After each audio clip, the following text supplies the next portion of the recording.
வணக்கம் நண்பர்களே. தமிழக அரசியலில் பெரிய பரபரப்பை ஏற்படுத்தியிருக்கக்கூடிய டாப்பிக்கை பார்க்க போகிறோம். பொள்ளாச்சி ரயில் நிலையம் இருக்குல்ல, அந்த ரயில் நிலைய போர்டு இருக்குது பார்த்தீங்களா. நார்மலாக ரயில்வே போர்டு 3 லாங்குவேஜில் இருக்கும்.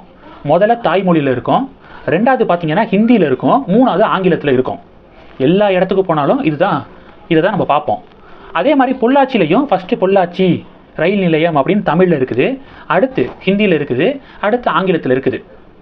இப்போ விஷயம் என்ன அப்படின்னா, சில திமுகவினர் என்ன பண்ணியிருக்காங்க தெரியுமா, பொள்ளாச்சி ரயில் நிலையத்துக்கு போய் கருப்பு பெயிண்டை எடுத்து ஹிந்தியில் எழுதியிருக்கு பார்த்தீங்களா, பொள்ளாச்சி ஜங்ஷன் அப்படின்னு எழுதியிருக்குல்ல, அதை அழிச்சிருக்காங்க. மத்திய அரசாங்கம் ஹிந்தியை திணிக்க பார்க்குது, அதை எதிர்த்து இப்படி பண்ணியிருக்காங்க அப்படின்னு சன் நியூஸ் எல்லாம் செய்தியை வெளியிட்டாங்க. இப்போது ரயில்வே போலீஸ் என்ன பண்ணியிருக்காங்கன்னா, அதிரடியாக களமிறங்கி யார் இதை பண்ணது, அந்த சமூக விரோதிகள் யார் அப்படின்னு சொல்லிட்டு அவங்கள உடனடியாக கண்டுபிடிச்சு அவங்கள அரெஸ்ட் பண்ணி வழக்கு பதிவு செய்து அவங்கள அரெஸ்ட் பண்ணியிருக்காங்க அப்படிங்கிற ஒரு செய்தியை கேள்விப்பட முடியுது. இம்மிடியேட்டாக அந்த பொள்ளாச்சி ஜங்ஷன் அப்படின்னு சொல்லிட்டு கருப்பு பெயிண்ட் அடிக்கப்பட்டுச்சுல, ஹிந்தியில் எழுதப்பட்டிருந்தது, கருப்பு பெயிண்ட் அடிக்கப்பட்டுச்சுல, அதை உடனடியாக நீக்கி பழையபடி தமிழ், ஹிந்தி, ஆங்கிலத்தில் இருக்கிற மாதிரி அந்த போர்டை வரைஞ்சி அதை சமூக வலைதளத்தில் வெளியிட்டிருக்காங்க அப்படிங்கிறத பார்க்குறோம். உடனடியாக ஆக்ஷன் எடுக்கப்பட்டிருக்கு ரயில்வே போலீஸ் சார்பாக.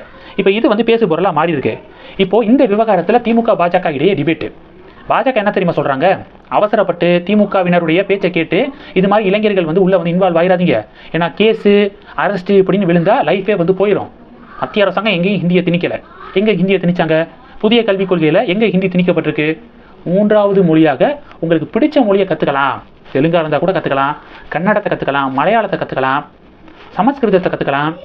சரி, இந்திய மொழி வேண்டாம், நான் ஃபாரின் லாங்குவேஜ் கற்றுக்கணும் அப்படின்னு ஆசைப்பட்றேன் அப்படின்னா அதை கற்றுக்கலாம், ஃப்ரெஞ்சு கற்றுக்கலாம். அப்போது எந்த இடத்துலையும் ஹிந்தி திணிக்கப்படலை. ஆனால் ஹிந்தியை திணிக்க பார்க்குறாங்க அப்படின்னு கடந்த 50-60 வருடங்களாக இதை வச்சு பாலிடிக்ஸ் பண்ணிக்கிருக்காங்க திமுக. இன்னும் அரசியல் பண்ண நினைக்கிறாங்க.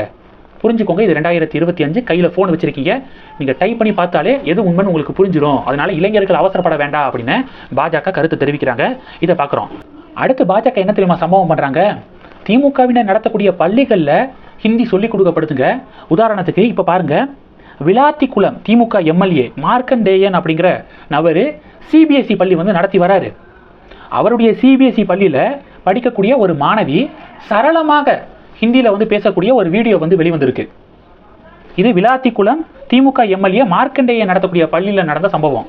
சரி, இந்த பக்கத்து வரலாம். கிங்ஸ்டன் பள்ளி அப்படிங்கிற ஒரு ஸ்கூலை கேள்விப்பட்டிருப்பீங்க. இந்த கிங்ஸ்டன் பள்ளியுடைய ஹெட் யார் தெரியுமா, கதிரானந்த். துரைமுருகன் அவர்களுடைய பையன் கதிரானந்த் தான் கிங்ஸ்டன் பள்ளியுடைய ஹெட்டாக இருக்கார். அந்த கிங்ஸ்டன் பள்ளி தொடர்பாக ஒரு விளம்பரம் வந்திருக்கு. அந்த ஸ்கூலில் இருக்கக்கூடிய ஆசிரியர்கள் தமிழ், ஹிந்திலெலாம் பேசி அவங்க ஒரு அட்வர்டைஸ்மெண்ட் மாதிரி வெளியிட்டிருக்காங்க. அப்போது கதிரானந்துடைய பள்ளியில் ஹிந்தி சொல்லிக் கொடுக்கப்படுது அப்படிங்கிறத பாருங்கள், அவங்களே விளம்பரமாக வெளியிட்டிருக்காங்க. இதை தான் நாங்கள் சொன்னோம், திமுகவினர் நடத்தக்கூடிய பள்ளிகளில் ஹிந்தி இருக்குது, அரசு பள்ளிகளில் ஹிந்தி வரவிடாமல் தடுக்கிறாங்க, 3வது மொழி கற்றுக்க விடாமல் தடுக்கிறாங்க அப்படின்னு சொல்லிட்டு பாஜக இந்த விஷயத்தெல்லாம் ஷேர் பண்ணி செக் வைக்கிறாங்க. இது எல்லாத்தையும் தாண்டி சன் நியூஸை பாயிண்ட் பண்ணுறாங்க பாஜக. சன் நியூஸ் எடுத்துக்கோங்க, உத்தரப்பிரதேசத்தில் சன் நியூஸ், சன் டிவி சார்பாக, சன் குழுமம் சார்பாக நிறையா பேனர் வைக்கப்பட்டிருக்கு. ஹிந்தியில் முழுக்க ஹிந்தியில் எழுதி பேனர் வச்சுருக்காங்க பாருங்கள், சன் நியோ அப்படிங்கிற சேனல். அந்த பேனரில் எப்படி ஹிந்தியில் சரளமாக எழுதியிருக்காங்கன்னு பாருங்கள்.